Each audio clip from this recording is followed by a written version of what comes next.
Price of Business. We're talking with members of a group called Lanier Watchdog, and they are opposed to the HISD mandate to change the name of the school.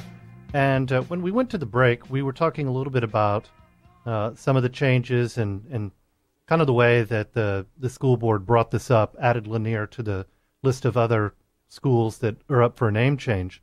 And I wanted to ask you, when you first heard from HISD about Lanier being on the name change block, what were the next steps and how was the school allowed to provide any kind of input or get the pulse of the community and the students?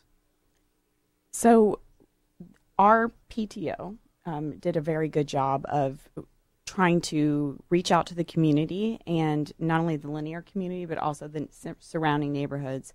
We sent out a survey to the neighborhoods and walked door to door, and then they also sent out a survey to every single family at Lanier. Then we held a town hall meeting where people were asked to speak for or against either way, because we really wanted to get the pulse of the community, and we don't want to not go in a direction until we know that the community is behind it. How did that town hall meeting go? It was very well attended. The room was packed, and out of all of the speakers, so we had, I think it went on for several hours, and we had speaker after speaker.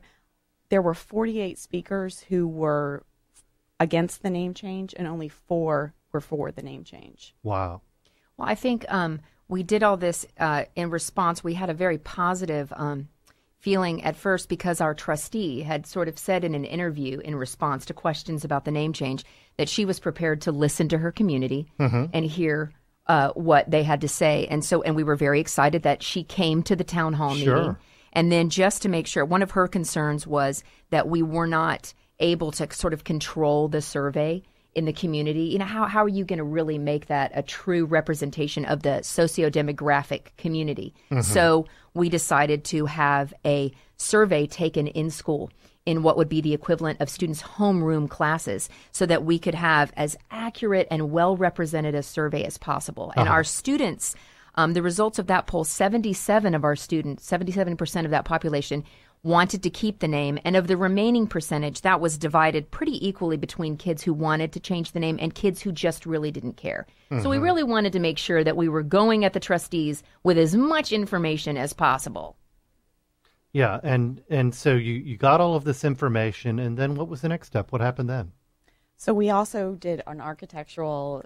There was also an architectural study, because the building that Lanier Middle School is in is a designated historical structure, and the names on the building are actually part of the structural masonry trim across the building.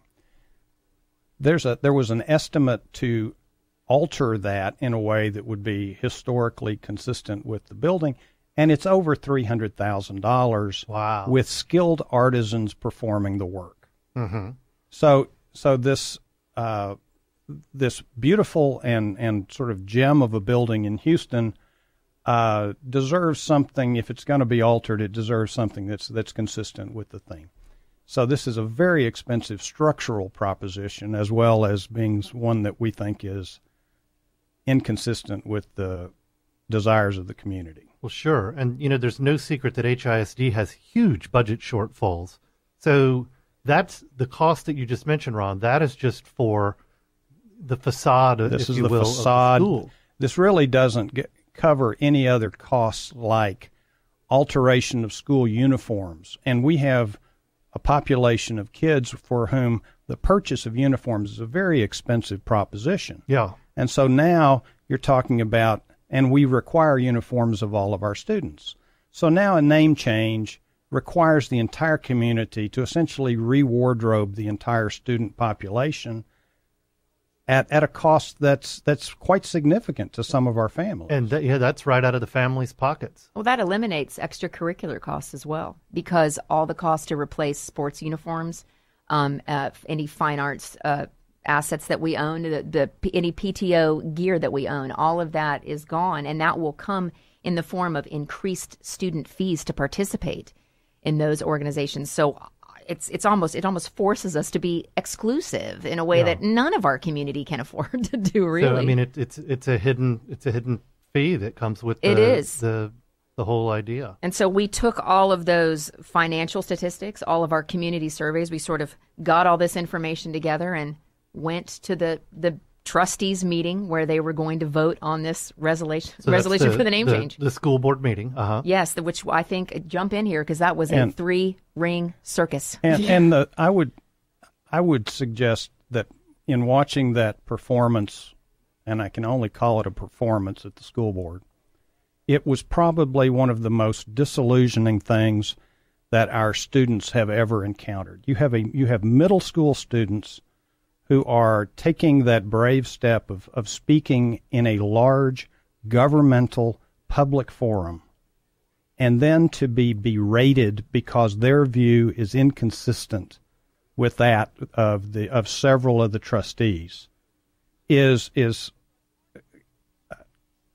it's damaging in a way that it's disrespectful to the effort that the kids put in. And it is disillusioning to the kids to see government work in a way that's not the way it's supposed to work. Right. And I understand from seeing an interview you all did in some other media that it's got some of the children wondering about, does my vote really count? Does it matter? I think the children are incredibly disillusioned. Mm-hmm. I mean, they were so brave. It's so hard for a kid of this age to stand up there against some of these people and speak and do their research and everything. And, they went forward. We've taught them about democracy, and we've taught them about showing up and fighting the better fight. And they were just met with consternation and pure hatred. That's a shame. Now, we've got just a little bit of time left. I want to make sure that people who are listening and want to learn more about what's going on over at Lanier can find out what's going on. You've got social media, you've got websites. Tell us a little bit about those, if you would. So we have a Facebook page right now, and it's called the Lanier Watchdog. So you can just go onto Facebook and search Lanier Watchdog, and it'll pop up. And it's our forum to talk about what's going on in HISD besides just the name change, because this it's not just about a name change. It is about something much bigger that is brewing in HISD that all of us need to stand up and stop before it takes all of the district down, because what we're doing here is going to damage the children who actually need a public education and cannot afford to go somewhere else. So we have that, and then we also have a GoFundMe account that we are using to contribute funds so that we have a professional consultant that's helping us with media and getting the word out, because we can't do it on our own. And then we also have someone can help me here. We have you've Twitter got a website? And Instagram, and we have a website. We have a change.org. We have a change.org, petition going on as well. And so that is going very well. I think in 5 days we've gotten over 200 signatures, and so we're hoping to have 1,000. And I would just like to encourage the community to check this out. Don't get wrapped up in the Lanier part. Please get wrapped up in the Watchdog part. There's not a single person at Lanier that went into this school year thinking that we were going to have discussions about changing the name by the end of the year. And it has happened to us. There are decisions that are in front of this Board of Trustees as we speak that will affect all of us. We need to have some accountability for this group. So even if you don't care what Lanier is called next year, buckle up, because it's only a matter of time before something they vote on will affect you. Exactly. Well, good. So we appreciate, again, the folks from the Lanier community, the Lanier Watchdog, and thank you for coming on. We want to keep in touch and know what's going on with this.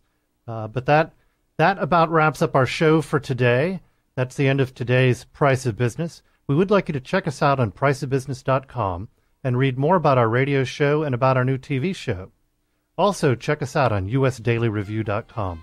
This is William Edmundson for Kevin Price on The Price of Business.